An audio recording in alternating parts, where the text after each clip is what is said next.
and why or why not? Because, if you're already getting some dental coverage, but not enough, it seems to me that if you're going to have major dental work done, you need to have the best policy possible. But how do you figure that one out? Yes, that too would just involve kind of some closely looking at the Medicare Advantage plan that you're considering, for example. As mentioned, a lot of those include some of these additional benefits. However, the dental benefits on Medicare Advantage are typically somewhat limited. Like they may have a lower annual max than you would normally see, or they may not cover major services in some cases. And so you'd want to also kind of chat with your agent about, what your anticipation is for dental services. If you want to have some additional coverage there. And so, is there a way to find out if a procedure or test that a person might need is covered under any given plan? Obviously we don't. We all flunked Crystal Ball 101, but let's say 6 months into the year, you find out you have to have some kind of tests run.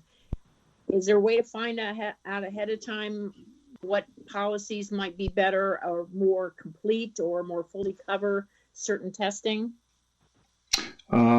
Yes, typically there's a good publication from Social Security called Medicare and You, which is a good reference guide. And then, of course, more importantly, is for the member can just call their carrier's customer service number or check with their agent, for very specific details on a certain procedure.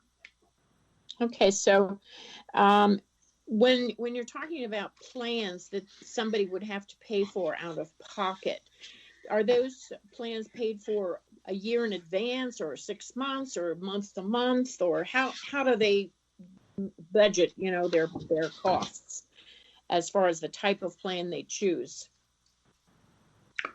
Randy, you want to take that one? Yeah, a couple things. So typically what we do is we will sit down with the clients and say, okay, tell us about how you used the services in the previous year. So how often do you go to a doctor?